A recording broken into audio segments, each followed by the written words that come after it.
कोविड-19 को लेकर गृह मंत्रालय ने बुधवार 25 नवंबर को दिशा निर्देश जारी किए। इनमें कोरोना की निगरानी, नियंत्रण और सावधानी को लेकर निर्देश दिए गए हैं। सरकार के नए दिशा निर्देश 1 दिसंबर से प्रभावी होंगे और 31 दिसंबर तक लागू रहेंगे। इसके तहत राज्यों और केंद्र शासित प्रदेशों को कड़ाई से कोरोना वायरस की रोकथाम के लिए उपाय करने और भीड़ को सख्ती से नियंत्रित करने को कहा गया है। राज्यों को रात में कर्फ्यू लगाने के लिए भी अधिकार दिए गए हैं। क्या क्या है नई गाइडलाइन में? राज्य और केंद्र शासित प्रदेश स्वास्थ्य मंत्रालय के दिशा निर्देशों के मुताबिक माइक्रो लेवल पर कंटेनमेंट जोन को लेकर फैसला करेंगे।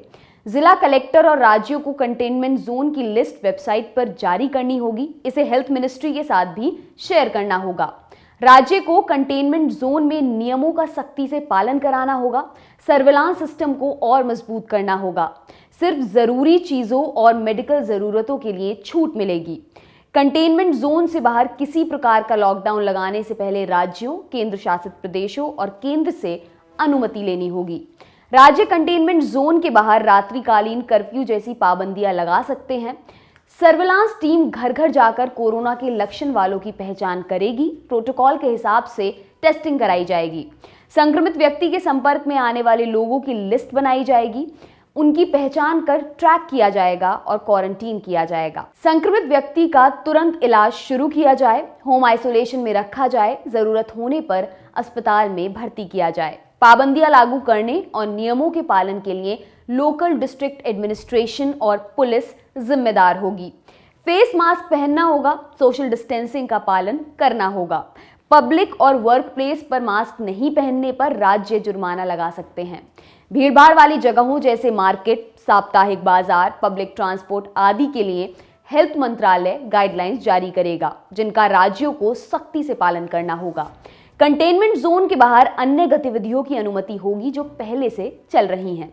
धार्मिक, सामाजिक, खेल या मनोरंजन से जुड़े कार्यक्रमों में 200 से ज्यादा लोग शामिल नहीं हो सकते। अगर राज्य सरकारें चाहें तो इस संख्या को 100 या उससे भी कम पर सीमित कर सकती हैं। जिन शहरों में साप्ताहिक केस पॉजिटिविटी रेट 10% से ऊपर रहेगी, वहां दफ्तरों, फैक्ट्रियों, दुकानों आदि में वर्किंग आवर अलग अलग समय पर करने की सलाह दी गई है।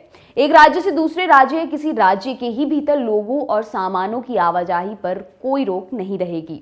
आवाजाही के लिए अलग से किसी भी तरह के परमिट, ई परमिट की जरूरत नहीं होगी। सीनियर सिटीजन, 10 साल के छोटे बच्चों और प्रेग्नेंट महिलाओं को घर में ही रहने को कहा गया है। यूपी में 6 महीने के लिए एस्मा लागू। केंद्र सरकार की इन गाइडलाइंस के अलावा यूपी सरकार ने भी कोरोना के मद्देनजर एक अहम आदेश जारी किया है। इसके जरिए उत्तर प्रदेश में अगले 6 महीने के लिए आवश्यक सेवा अनुरक्षण कानून एस्मा एक्ट लागू कर दिया गया है। यानी अगले 6 महीने तक प्रदेश में किसी भी तरह की हड़ताल पर पूरी तरह से रोक लगा दी गई है। इस एक्ट के लागू होने के बाद आवश्यक सेवाओं में लगे सरकारी कर्मचारी किसी तरह की हड़ताल पर नहीं जा सकेंगे। अगर कोई भी कर्मचारी हड़ताल करेगा तो उस पर सख्त एक्शन लिया जाएगा। राज्य या केंद्र सरकार जरूरत के हिसाब से एस्मा एक्ट को लागू करती है। इस कानून को ऐसे वक्त में लागू किया जाता है जब राज्य में कर्मचारियों की जरूरत अधिक हो। इससे पहले मार्च में भी यूपी सरकार की ओर से कोरोना काल में ऐसा ही फैसला लिया गया था। आपके लिए खबर लिखी हमारे साथी डेविड ने। मेरा नाम है दिव्यांशी। देखते रहिए दी लल्लन टॉप। शुक्रिया। लाइफ के फैसलों पर कितना असर पड़ता है आपकी सोसाइटी, परिवार और दोस्तों के दबाव का?